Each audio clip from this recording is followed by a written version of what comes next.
Talks. I'm Mike Collins. Kimberly Tuttle is part of a family of successful educators. Her mother was a teacher for 32 years. Her sister is an educational consultant. Her husband teaches physics. Her brother and his wife are both teachers. And Kim Tuttle is Charlotte-Mecklenburg's Teacher of the Year. She has been in the classroom for 20 years. Today she teaches English at Levine Middle College High School in Matthews. And unlike many other educators named Teacher of the Year, the classroom is where she plans to stay. But we have her here in our studio for the hour because it's summer. So welcome and congratulations. Well, thank you. I'm glad to be here. Nice to have you here. If you'd like to join our conversation, you can email us at charlottetalks@wfae.org or search for WFAE on Facebook. Get to us through Twitter at Charlotte Talks. You can also watch us on Facebook right now on Facebook Live. How do you explain that every member of your family, it seems, is a teacher? We all have, we all watch my mom come home every day excited to teach. And so I'll ask the question again. You saw your mom come home from teaching, and you're a teacher, and everybody else is. And I'm a teacher. And wow. we say that my father was the smart one, and he was a civil engineer and safety engineer for the Department of Defense. And so he would sit at the table at dinner and just listen to us like rant and rave. Well, this is what happened in my classroom, or this is what happened in my classroom. And so it was just one of those things. We all wanted to do it because we saw my mom truly love it. And so at first we were like, what job does she have? Because she has the summers off and she's home with us and mommy still gets paid. And it wasn't until we got into it that we saw, you really don't have your summers off because you are working. And just because you do have the weekends off, you are still working as well. I want to point out that it is summer. Yes. School is out. Summer school has not begun. And yet you had a meeting this morning at 7 o'clock. 7:30. 7:30. So you're working. I'm working. Okay. And I love it. And you're here right now on the clock. On the clock. You changed your major, I understand, 5 times in college before you settled on education. What were you searching for, do you think? I was searching for the it factor. Mm-hmm. And I went into my college wanting to be a teacher. And I said, okay, yes, I'm going to be a teacher. But then as I went through, like my freshman year, I had my roommate, she was hearing impaired. And so the entire room was set up for a hearing impaired student. And that really intrigued me. And so I learned sign language to communicate with her. She had a hearing dog in our room that stayed with us. And so I was like, I really like to do that. And so I did. I changed my major from teaching English, and I went into speech pathology and audiology. And I realized, this is hard, but it's not what I loved doing. Right. And so I switched over to history, and I still love history, and so, but I couldn't see myself doing that for the rest of my life. Then I dabbled in cultural anthropology for a little bit, I went back to teaching when I came across my professor, Dr. Rita Riddle, at Radford University, and she had a love for just English and just for us as individuals, and we were no longer students. So I learned from Dr. Riddle that I wasn't 310780, which was my student ID number. I wasn't that student. I became Kim to her, and I saw that passion she had, and I said to myself, that's what I want. So is it a passion for teaching, or is it a passion for English, or a passion for teaching English? It's my passion for teaching, but it's also my passion for English in general. And that marries into one. I can't put one against the other. It's just all a beauty that is found when I am able to stand up in front of the classroom and teach my students about different aspects of literature that makes them say, I never thought of it that way. That makes me continue to want to go back. Just before we started, I was telling you about my experience with my sophomore English teacher. And sophomore English, when I went to school back in the Pleistocene age, was American literature. And we had to write a paper. I've told this story before on there. We had to write a paper, and she turned it back to us, all 30 of us, and she said, you've all gotten F's, so we're going to write this paper again. Here's where you went wrong. Now let's try this again. We went home, we wrote the paper, we brought it back. A couple days later, she comes back and she said, guess what? Y'all got F's and D's. Some improvement, but we're not going to study literature this year. We're going to study grammar. and we began diagramming sentences for the entire school year. Best thing that ever happened to me. And you told me that's not English. That's not English. That's I say diagramming sentences. If you are a math science brain, that is truly on that math science brain perspective. And because I'm not at all. But I think the beauty when it comes down to teaching grammar, I do not teach grammar in isolation. I teach it through the higher level vocabulary, and even within the reading, the level of text that I introduce in the classroom. There the students are able to see real life applicable grammar done. And so therefore they can mimic and they can model it. And so that's what I try to do. And then when I do see like something is like a moment for me to kind of stop and revisit, I will revisit it. Do you ever say words like gerund and past participle or dangling participle? Dangling participles? No, sir. Good, thank you. You're a genius, thank you. Now, you mentioned that you're a teacher in part because you came home every day from school and you saw your mom coming home from school, and she was a teacher, and she just loved her job. You have 2 teenage daughters who don't want to be teachers because they see mom coming home from work and she works too hard. How do you explain that?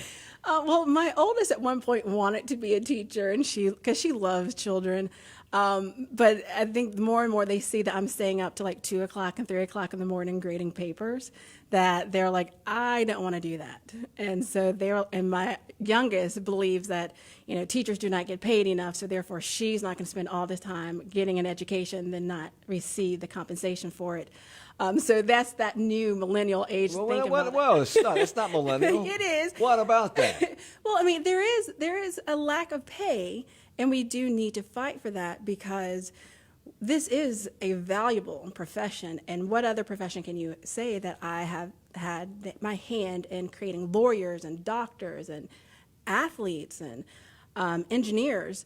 So, yeah, I think we do need to get paid for that. But we all know when we walked into this profession, we didn't come into it for the pay. We're going to come back to that. Okay. Because that is a key problem. But what do you think, what is it about teachers and teaching that you think the average person, the average parent for that matter, doesn't understand? What would it be good for them to know? We wear many hats. So when we do walk into the classroom, we are the sage on the stage at times, but also there are also moments when we have to take that sage on the stage and put that hat to the side and become that mother, that father, that counselor, the coach, the nurse. And so we wear so many hats that I think sometimes people often forget that. It sounds exhausting. What is fulfilling about that? When I'm easy. Just a thing called a hug or a thank you. Mm-hmm. And that to me is what's fulfilling. When I see kids smile, and when I hear my students say, oh, I get it now, or they see the connection to things that we've studied in class, and then they are watching the news, and even down to their vocabulary. We're like, oh, we watched the news and we heard the vocabulary word. I know exactly what that means. So that's what keeps me going back. And that is what is a priceless gift. I want to be careful about what I'm about to say, because I'm sure that adults, when I was in high school, looked at our generation and said exactly what I'm about to say. Okay? And that is, it seems that a lot of kids today don't have much of an interest beyond what happened 10 seconds ago, 10 minutes ago, what's happening in the pop culture, not what happened in World War II. They don't even know when that was, and they don't know what continent it was fought on.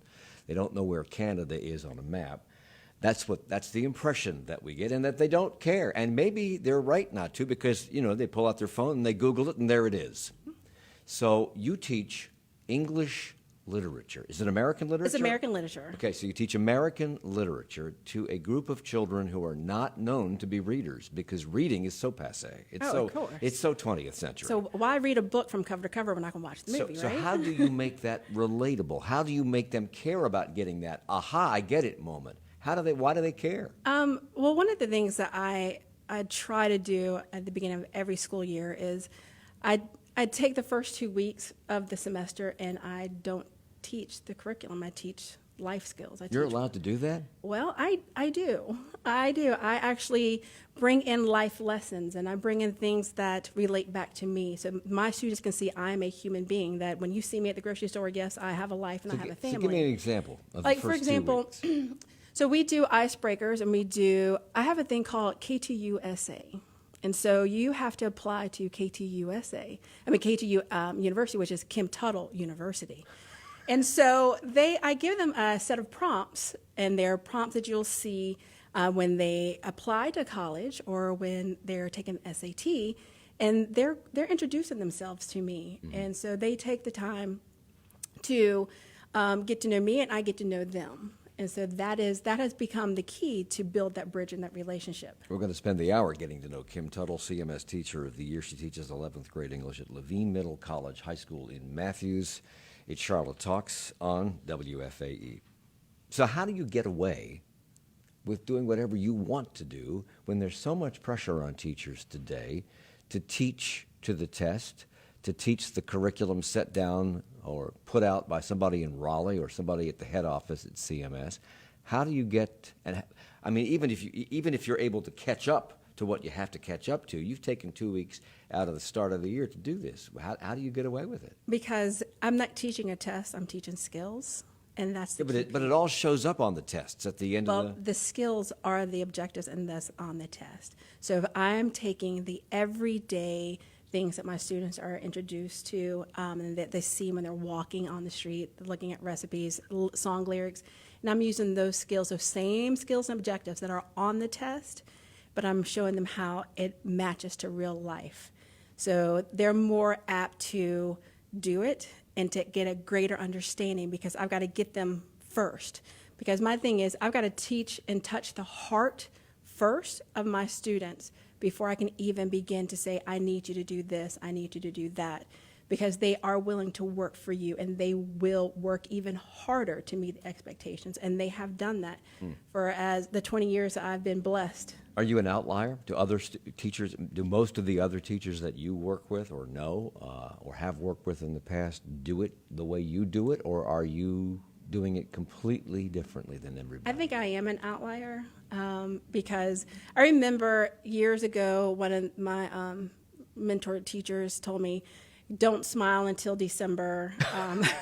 Let the kids see that you mean business at the very beginning. That doesn't work for me because that's not who I am as a teacher, but as a person.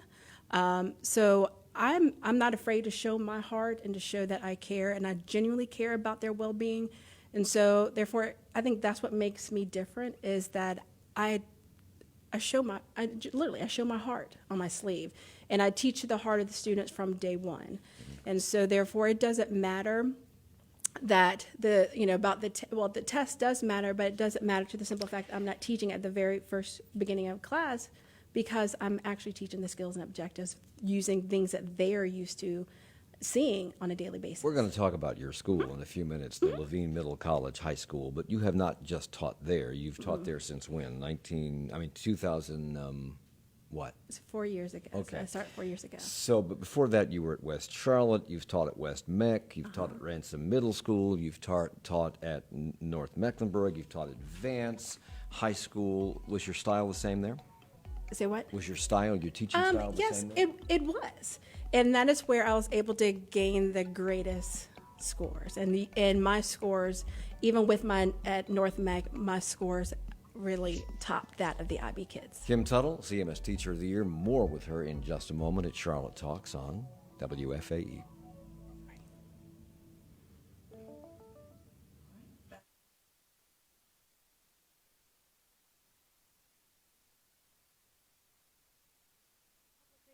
Mugs. For $27 a month, we will send you the coziest Public Radio Nerd sweatshirt.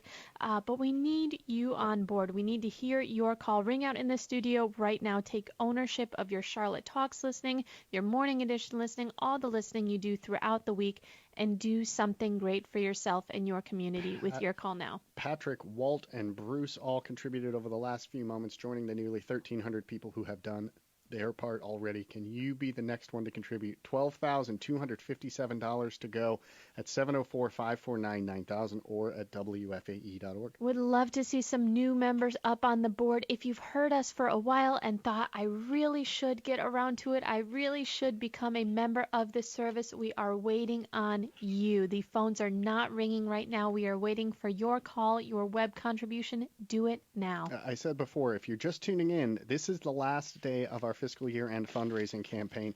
We're going to stop fundraising today no matter what, whether we raise the money we need or not. And we're waiting for your phone call. $12,257 separates us from success. You don't want us to miss this goal. You don't want us to make tough decisions when it comes to our finances next year, this coming fiscal year. Call in and contribute what you can right now. It's Charlotte Talks on Listener Funded, 90.7 WFAE and 90.3 WFHE. I'm Mike Collins. Our guest today is the CMS Teacher of the Year, Kim Tuttle. 11th grade English is what she teaches at Levine Middle College High School in Matthews. I have done this program right here for 21 years, and before that I did other shows on other broadcast facilities, and all during that time I had a chance to talk about a lot of different schools and forever about CMS. I have never heard of the Levine Middle College High School. Why is that? It's the best kept secret in CMS. I think the whole middle college program is where we need to be going, because you're grabbing the students who want that little extra something when it comes to their learning in high school.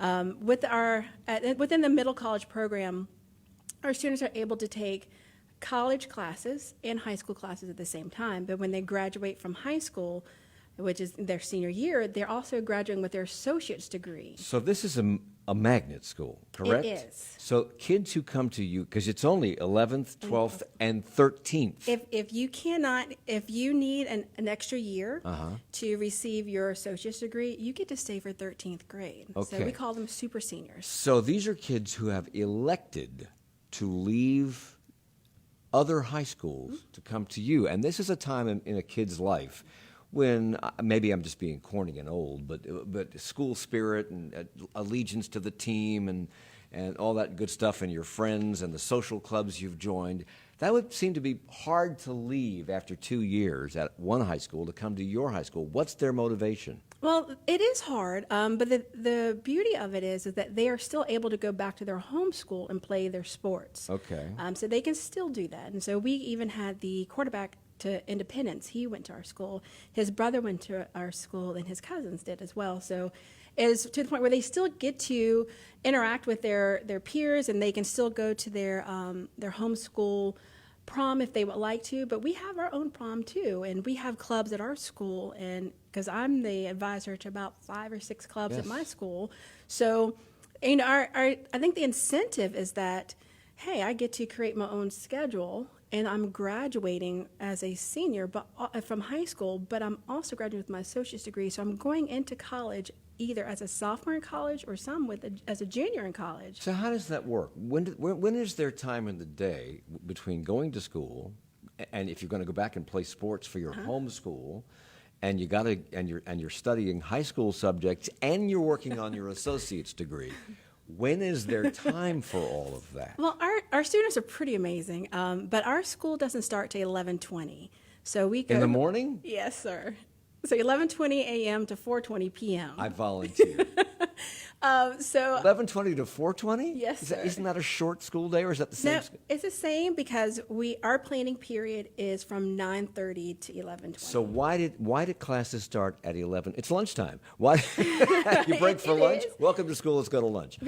Because our students are able to take the college classes before they even come to us. So they get to create their own schedule. So they are taking their general ed classes before And coming to us. where do they take the? So our school is located on the Levine CBCC campus. So we don't Okay. have a high school building like everyone else does. We are located on the CBCC campus. So they're actually going to school longer than the average high school Some student. they do, but some elect to take classes at home, so they can take a lot of the online classes through CPCC. And a lot of times they have realized that they can create a schedule like second semester where they have classes only Monday to Thursday. And what does this do for kids who do this? What's the advantage of doing it this way? It gives them that energy, and that gives them that focus as to what is it that I really want to do with my life. And a lot of times our students are able to take classes that are geared towards their future career. And because we have the Hendricks Automotive right there at our school, a lot of our students are able to do that. We have the engineering. We have a student who just graduated this past May who is already into her engineering internship, and she's been doing this for the last 2 years. And this works. Does it work It for a particular works. kind of student? Could this be applied over the entire system to the advantage of students everywhere? I wish this was an opportunity for every single student, but is only able for 200 kids. Okay, because I was going to ask you, you talked earlier about your students and how you get to know them in the first 2 weeks of your school, and then you're teaching English, American literature to kids who live in a culture that doesn't really value reading. They value video, they value YouTube, but they don't value reading. And you somehow break through, and they come up to you at the end of the school year and sometimes during the school year and say thank you to you for what you've done for them. Is that because of who they are, because they have elected to choose this school and they're good enough to get into this school that takes this approach? Could you do the same kind of teaching to kids at any high school? I've done it at any other high school. And so, but I think what's also is I'm who I am because of my students. Because I want to point out that your school has a 100% graduation rate. Yes. Yes. Name another in the system that has that. I'm sure there may be the other middle colleges. Maybe. Uh-huh. At the other middle college student? They may. I'm talking because- about another four-year high school that has a 100% graduation rate. If you've got this graduation rate, why isn't the system, why isn't the state saying, whoa, let's do this everywhere? Yeah. Well, I will definitely have to give all credit, a lot of, often, if not all, but a lot of the credit to my principal, who really focuses in creating a school environment where everybody wants to be there. They're fighting to get into this school. And my principal has done all that he can to make sure that every single student knows that they are valued, but also all of our teachers know that we are valued. Are these students wanting to get into the school because they're Yes. being pushed by their parents, or because they've had some sort of an educational experience elsewhere that makes them see the value of what they've been taught in the past and they want more of it? I think it's a little bit of both, but I think also our greatest publicity is coming from word of mouth from other parents who have had their students in our school and say, I want my child in that school as well. And so we have a long waiting list of students who want to come in, who want to come, and not because they're forced to come, but who want to be there because they know that we are a small school, and I think that's the value of education at Levine is that our school, because we are so small, our class sizes are smaller than normal. And so therefore I can build that relationship. And that to me, that's where you're going to find the greatest success in education. So is it possible, even if you don't set up every high school to be like a middle college high school, is it possible to extend that experience to everybody in every school, everywhere in this system? What would it take? You say yes, so what would it take to do that? I hear from my fellow colleagues around the school system in which they're talking about having like 34 and 35 kids in the classroom. And I remember being in other previous schools in which that does happen. That's hard when you're trying to grade all the papers, especially in the AP classes. When you have smaller class sizes, more of everything can happen. It becomes greater. Is that financially feasible for a public school system to do system-wide? No, it's not. But we also, if we Why are, is it not? because we want to get more bang for our buck. But if we're here for our students, What exactly is bang for our buck? If you have a 100% graduation rate, that is bang for the buck. that is bang for the buck. So what is bang for the buck if every other school doesn't have anything even remotely close to that? Because I think You're just pushing them out the door. Get them out. I don't think the other schools are pushing them out the door to get them out, but I think because we have such a different set of rules and we're mandated through, I think, through CBCC, but we're capped at the number of students that we can take, that is where we're able to have that little leeway. But I think I know it's not feasible to have the smaller class sizes the way that we have the small class sizes. But I think we really, and the education as a whole, we need to really reevaluate what's best for our students, not what's best financially for. Because you're an advocate of more vocational Yes. education. You have said, and this is almost heresy. You have said that not every child should go to college. I think What? college is not meant for everybody, and it may be shocking, but college is not for everybody. 4-year college, therefore, is not for everybody. But the trade schools are meant for some people, and vocational. And I think I saw the greatest aha moment was during my student teaching years, in which my high school was nothing but a vocational high school that I was working at.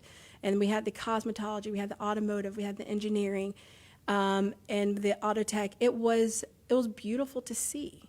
And even when I was teaching at North Mech, they're very strong in vocational. That was there. And so you saw students truly honing in on skills that we often take for granted, but we need those skills. Yes. We need those professions. If you want to get your car fixed, you better have somebody who knows what they're You are doing. correct.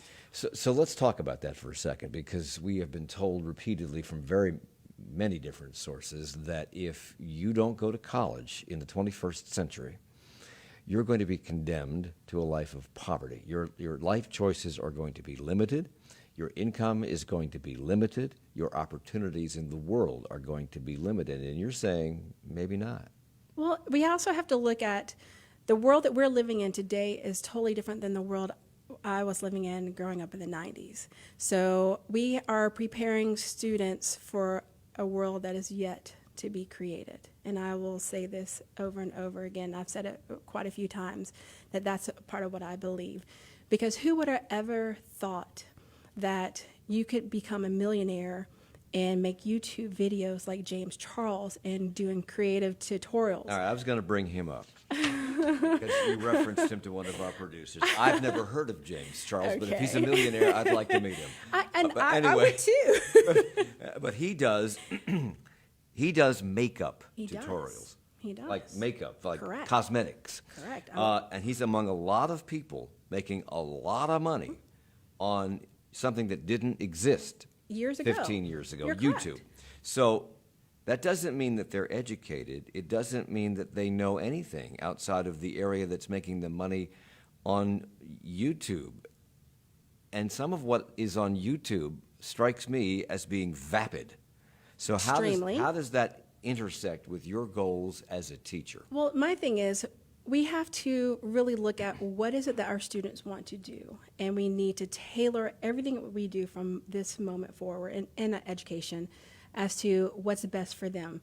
So if we're doing what's best for our students, we need to see, and we need to actually have those crucial conversations as to what is that you would like to do with your life and where do you see yourself But a lot of going. kids want to be on YouTube so they can be famous, so they can be style setters, so they can be influencers. And there are people making money as influencers. I don't know what their background is or what their area of expertise is, how deep it goes, how wide it goes, but they're there and they're making tons of money. Is that something that children or even adults should be aspiring to, No. because it's so ephemeral? I mean, seriously, you want to be a star, okay, great. You want to be a professional football player, great. Right.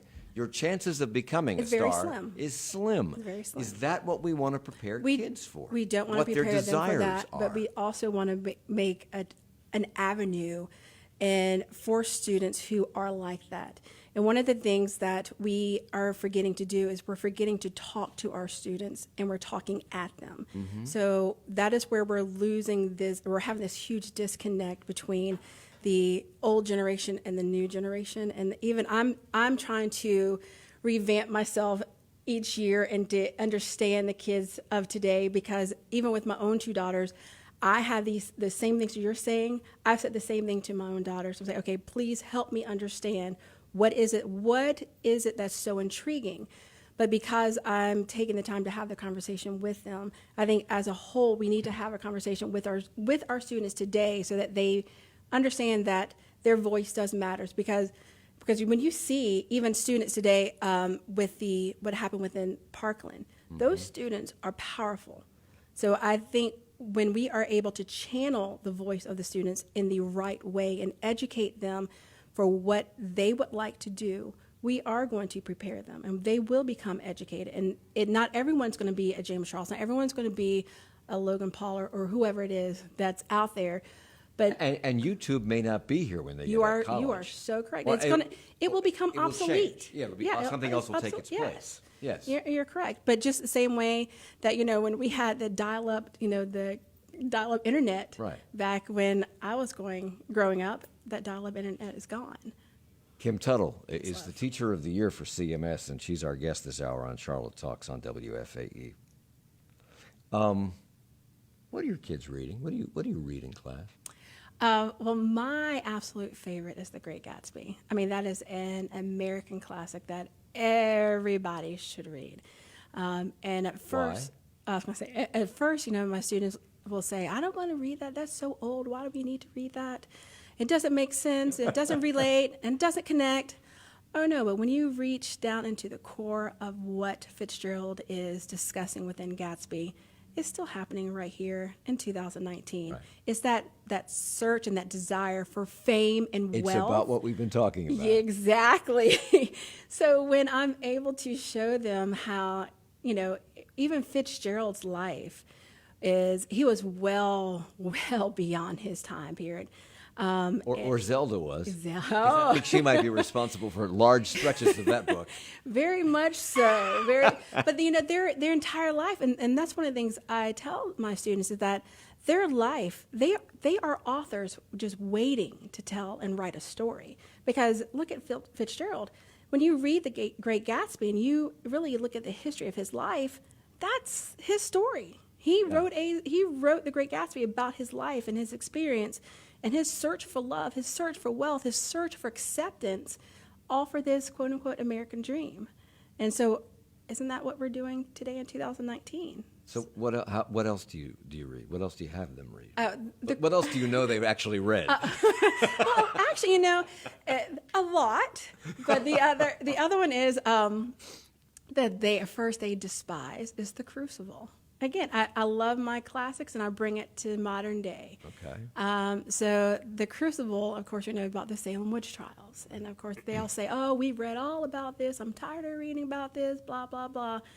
But once we start really digging deep into why did Arthur Miller write this? Who was he saying this for? What was going on in his life?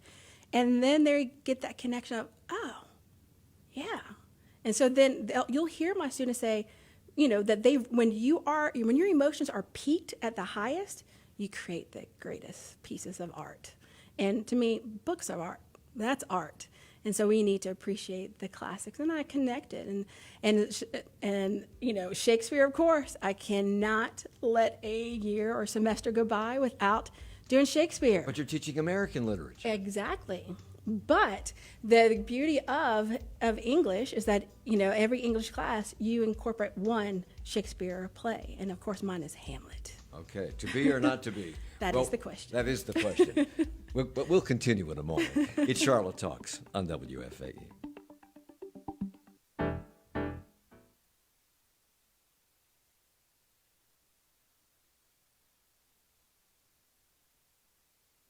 Issues here in the Charlotte region. We've got all of that work in the plans. We know these things are coming up. There's also a lot that we can't plan for. There are tragedies, there are celebrations, things that we will be covering for you with your support right now. Join those two people that called a few moments ago. It's a shame to hear those phones quiet right now. It'd be great for your phone call to break the silence. 704-549-9000, WFAE.org. Going back to Charlotte Talks in less than 1 minute. If you've been listening to this campaign and wondering, wow, why haven't they reached that goal yet? When does this campaign end? I sure hope they get there. I sure hope they get there. If you are rooting us on, but you have not made your call, we need to hear from you. The phones are not ringing right now. we might miss this goal. We are ending our fundraising today. We cannot miss this goal. 704-549-9000, WFAE.org. Consider contributing just $7.50 per month. We can get you a pair of tickets to see Mike Collins, the host of Charlotte Talks, in performance with his show Charlotte Squawks this Thursday, the 20th. Call in 704-549-9000 or contribute at WFAE.org. We'll make sure you're on the guest list for that performance. Again, this Thursday, Charlotte Squawks with Mike Collins. Yours for a contribution of just $7.50 per month. It's Charlotte Talks on WFAE and WFHE. I'm Mike Collins. Our guest today is the CMS Teacher of the Year, Kim Tuttle. She teaches 11th grade English at Levine Middle College High School in Matthews. She's also taught throughout the system at various other schools in the system. And a lot of the teachers of the year that we've had on the program over the years have gone on to do other things in education, to advise at the state level, because I think the Teacher of the Year always goes on to advise at the state level, but then they choose not to really come back. They've found this broader platform with which to disseminate the ideas and the styles that has gotten them this award to other teachers, and they don't come back to the classroom. So we lose these fabulous people in the classroom. You have said, and maybe you'll change your mind, but you have said that you're not leaving the classroom. Why?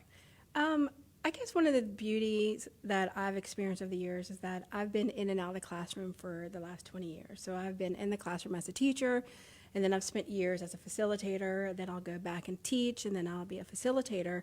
And so I feel like I'm still young, and I still have a lot of energy, and I'm still fresh. And so I want to do this because if all the good teachers leave, what's left for our kids? And so I have the best of both worlds when I'm able to do this. What makes a good teacher? Your heart.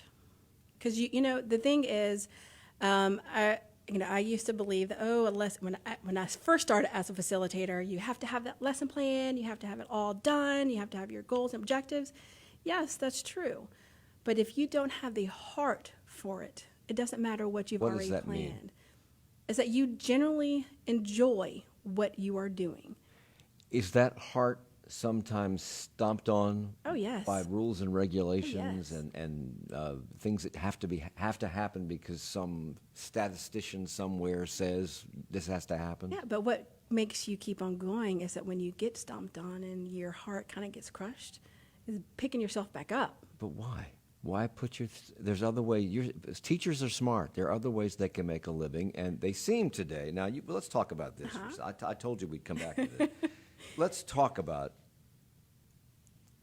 respect, because that's what teachers marched on Raleigh for this time, respect, and resources. Not just pay, although pay is a key part of it, and pay has been rising thanks to teachers saying we need more, we want more. But the pay rises for those who are newer to teaching. But somebody old like me, right? You don't get them. So you're teaching for under market value. You're teaching. Some teachers have to supply their own supplies in the classroom. Teachers are not respected the way they used to be respected in years gone by, where if the teacher said something, the teacher was God in the classroom, and the parents took the teacher's side if there was a problem with Johnny or Susie. That's not so much the case anymore. Why put up with it? Because it goes back to that poem written by the rabbi during the Holocaust of first they came for this person, then the next person, this person, who's going to be left to stand for me? Well, who's going to be left to stand for our kids if we are constantly leaving? Because we see so many times of the teacher shortages, not so much so as this upcoming year for CMS, but within the education system across America. Yes. The teacher shortage is, well, who's going to be left for our kids? And so I think that is what keeps most of the teachers in and keep coming back. It's our children, because it's almost like we took this undercover or unspoken oath when we said we wanted to teach. And by any means necessary, no matter what cost, we are going to teach. But you're dealing with people who aren't teachers, who have no desire to teach, who have no experience teaching, and they're telling you what to do. And you have said that teachers teachers are the frontline people. They are the key stakeholders in all of this. and yet you aren't always consulted, and you're advocating for for teachers to be consulted, particularly on the curriculum and how it's taught. But you're not. You're not often part of the process. But that's when we, as our resourcefulness as teachers, and which of what we majority of us do, is we take what we're supposed to do, and we take the skills and objectives, and then we take those and we meet the needs of our kids. But why do you have to be soldiers? I mean, why isn't this made easy for you to do? Why, I know it's probably done with the best of intentions by people who are making these decisions, but Why why soldiers? does it have to be this way? Why do you have to be battling that? That is a nationwide fight that we are. But why? Why? Well, because we're not valued as much. But And why? You have to ask those in our society, honestly, because Because one the of the things. the public schools in particular have been asked to do a lot of Yes. things that have nothing to do with education, to solve a lot of problems that society has created that have nothing to do with education. And when you fail at solving those problems, because that's not what you're there to do in the first place, they say, public schools, let's get rid of them. No, do not get rid of the public schools. That's when that's where the greatest learning happens. I know people always, even when it comes down to even our school, I've had people say, well, I'm not going to take my child out of private school to send it to your school because your school is a community college. Well, private school, public school, that debate always happens, but this is where students are able to learn more about who they are and about life and life skills. So yes, in public school, you're learning your education, the instruction, and the curriculum, but you're also learning life skills that are so valuable. Because you're around people not like you? You are correct. You have said that teaching is a field that most people don't aspire to for the principal reason being the lack of pay. But you also say that if you go into it for the money, you're not going into it for the right reasons, which is all very altruistic, but altruism doesn't put food on the table or pay the rent. It doesn't. And coming from a two-teacher household, because my husband's a teacher and I'm a teacher, yeah, I mean, there's going to be some days in which, struggling is real.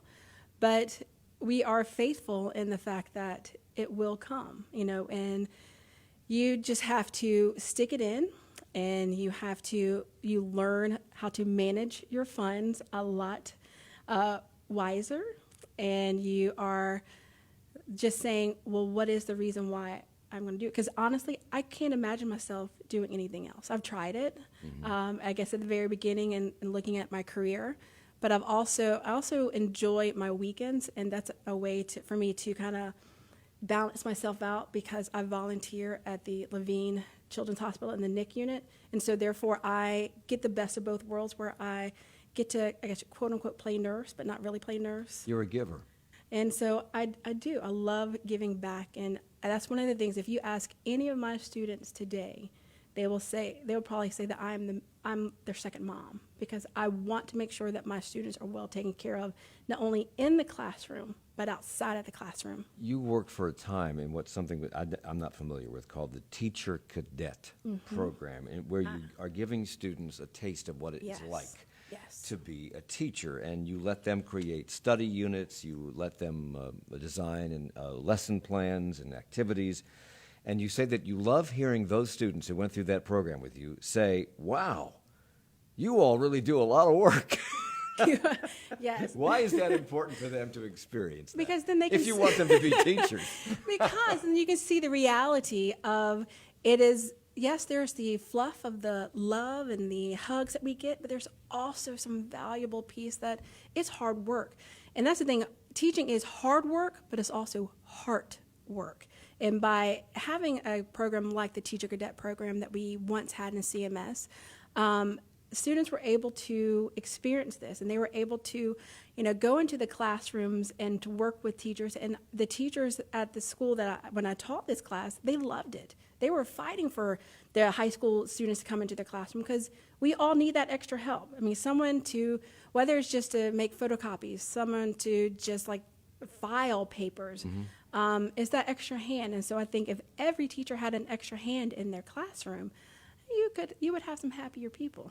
Garrett, who is obviously a teacher, emails, what advice do you have for beginning teachers struggling to keep up with the mountain of responsibilities that seem to keep growing these days, and what support from administrators has made the difference in your being a truly great teacher?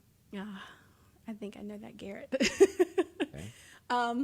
Well, one of the things that I am a firm believer in is working with our new teachers, because a lot of times our new teachers are often forgotten to the point where they are thrown out to the wolves and they are given classes that the veteran teachers like myself do not want to teach. And what we have to do is we have to actually go in and model and work one-on-one with our new teachers. And that is one of the things where I just, if you can last as a new teacher past that first year, you're good. Because I've seen many teachers within the first year kind of turn around and walk away because of the because of the mountain of paperwork, because of all the meetings, because of all the rules and regulations, because they haven't received the support or the mentorship that should be provided at the schools. And I think not only are new teachers in need of that mentorship, but veteran teachers like myself are in need of that as well, because we as the old people are often forgotten. Because I know there is a teacher that I once worked with at Vance who I now seek his support, and I get advice from him, and I think he's taught for maybe 9 years, but I seek him for guidance. So we are there for each other, and I think that is what is needed more so now than ever before. We got a hold of your resume. I've never gotten one from the Teacher of the Year, but I have your resume. And you have a short description, as the resumes do, of who you are and what you do. And it reads, English teacher and instruction consultant with 20 years of experience incorporating inquiry-based, student-centered lessons to engage students in 21st century learning. And what leapt off the page to me was that phrase, 21st century learning. I'm curious as to what that is, because it seems to be that more and more education today, and you mentioned some of your students take classes at home, are computer-based things. And from an outsider looking in, it appears that there's less emphasis on critical thinking and analysis and more emphasis on rote test taking and multiple choice answer questions, things like that. What is 21st century learning? So can I give you an example of what that looks like? So when it comes down to the very beginning of the school year, I do a thing called American Dream unit. And by the end of that unit, my students are to create a documentary. And in that documentary, they're to include all the resources and texts that we have studied over the course of the month. And it's those same skills that you're going to need on the test, the critical thinking, the analysis, the synthesizing of the text. But they're now to create a 3 to 5 minute film of their learning and what the American dream looks like for them and how our society perceives it. Now, you teach English. Yes. Why make a film? Why not write a paper? Because here's the thing, they've already created the paper. This is just the final piece of it. And within that final piece, they also have to include their thesis statement, which is their part of their motto, their mission, their belief. And they have to include the supporting details, which is bring it in the sources that we have read. So they are creating, I call it a digital essay. So therefore, they are bringing that 21st century skills of, here's my thesis, here are my supporting details, and this is how I am now going to connect it to all of the pieces of text and bring it to life. And this is where I've seen the greatest amount of just overall skill, and our kids are amazing. They're so tech savvy, but they have a heart that I wish other people were able to see, because they do believe in our dreams of what we're trying to make happen here in America. And they want to make a change. They want a part in this new age of learning. And through this documentary, that's where we are able to see the beauty of Charlotte, because they take time and they go around Charlotte and they have to interview people within our society and asking them, what does the American dream look like for them? What are words that describe being an American citizen? And so when they're able to actually have the ability to speak to others and have a conversation, that's still a part of the skills in which they need not only to be a successful citizen, but also that's also test-taking skills as well. Kim Tuttle is our guest. She's the Teacher of the Year at CMS, teaching 11th grade English at Levine Middle College High School in Matthews, here on WFAE Charlotte Talks. Where was I going to go with that? The American Dream. There's a lot of discussion about how the American Dream doesn't work anymore. Oh, yes. Are they discovering that? They are. And I even had a student who was a DACA student, and he wanted to do it all by himself because I give them opportunity to do it with 3 to 5 of their peers. And he wanted to do it by himself because he wanted to highlight what it's like for him as a DACA student living here in America. And when we had the rally here in Charlotte, like a year and a half ago, 2 years ago, he took the video down there and started interviewing people. And he came back, he said, well, it's in Spanish. Should I have asked him to do it in English? I said, no, keep it in Spanish, because that's the beauty of what it is that you're perceiving our American society to be, and this is what they're perceiving it to be as well. And so he then translated it for us to understand and to see. I have less than a minute left. Okay. Before we end, I want to talk about equity in education and what you call the elephant in the room. Race. I didn't mean to give you less than a minute, but if we bring that to the forefront, what would change? If we have this conversation about race, what would change? Well, I think the operative word there is conversation. And I think that's what we just need to have, a conversation about that. And one of the things that was like the aha moment for me was when I had the opportunity for my students to meet with students from Vance High School. And that's when they were able to say, if we can do this and we can talk about this and the issues in race and education, why can't the adults do it as well? Kimberly Tuttle is the CMS Teacher of the Year. Levine Middle College High School in Matthews is where she teaches, and she wants citizen involvement in schools. She wants people to come shadow a teacher for a day and see exactly what goes on. Thank you so much for the hour. Thank you.